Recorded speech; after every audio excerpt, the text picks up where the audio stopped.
ഇന്ത്യയെയും Indian പ്രധാനമന്ത്രിയെയും പ്രശംസിക്കുന്നതിൽ പിന്നോട്ട് നിൽക്കാത്തവരാണ് American യുവാക്കൾ.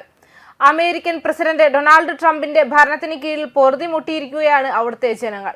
മാത്രമല്ല, അവരൊക്കെ തന്നെയും നരേന്ദ്രമോദിയെ മാതൃകയാക്കാൻ ആഗ്രഹിക്കുന്നവരാണ്. അതിലുപരി ഇന്ത്യയിൽ ജീവിക്കാനും താല്പര്യപ്പെടുന്നവരാണ്. പല അമേരിക്കക്കാരും ഇന്ത്യയിലേക്ക് വന്നതിനു ശേഷം തിരികെ പോകാൻ മടി കാണിക്കാറുമുണ്ട്. സോഷ്യൽ മീഡിയയിലൂടെ അവർ ഇന്ത്യയെക്കുറിച്ച് വാതോരാതെ സംസാരിക്കുകയും ഇത് വൈറലാവുകയും ചെയ്തിട്ടുണ്ട്. അങ്ങനെ വരുമ്പോൾ ട്രംപിന് മോദിയോടുള്ള ദേഷ്യം കൂടുമെന്നും അഭിപ്രായങ്ങളും വരുന്നുണ്ട്. ഇപ്പോഴിതാ പ്രധാനമന്ത്രി നരേന്ദ്രമോദിയെ പ്രശംസിച്ചുകൊണ്ട് തന്റെ 5 വർഷത്തെ ഇന്ത്യൻ വിസ കാണിച്ച് ഒരു അമേരിക്കൻ വ്യക്തിയുടെ ട്വീറ്റ് സോഷ്യൽ മീഡിയയിൽ വൈറലാവുകയാണ്. ക്ലോൺ ആന്റണി ലൂയിസ് എന്നയാൾ തന്റെ വിസയുടെ ചിത്രം എക്സിൽ പങ്കിട്ടു. 5 വർഷത്തെ ഇന്ത്യൻ B1 വിസ ലഭിച്ചതായി അദ്ദേഹം പ്രഖ്യാപിക്കുകയും ചെയ്തു. വിദേശ പ്രതിഭകളോടുള്ള ഇന്ത്യയുടെ തുറന്ന സമീപനത്തെ അദ്ദേഹം തന്റെ പോസ്റ്റിൽ പ്രശംസിക്കുകയും മുൻ അമേരിക്കൻ പ്രസിഡന്റ് ഡൊണാൾഡ് ട്രംപിനെതിരെ രൂക്ഷ വിമർശനം ഉന്നയിക്കുകയും ചെയ്തു.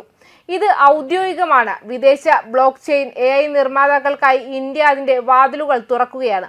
എനിക്കിപ്പോൾ 5 വർഷത്തെ ഇന്ത്യ വിസ ലഭിച്ചു. വിദേശികൾ അടിപൊളിയാകുമെന്ന് ട്രംപ് പറയുന്നു. മോദി വീട്ടിലേക്ക് സ്വാഗതം ഭായി എന്ന് പറയുന്നു അദ്ദേഹം എഴുതി.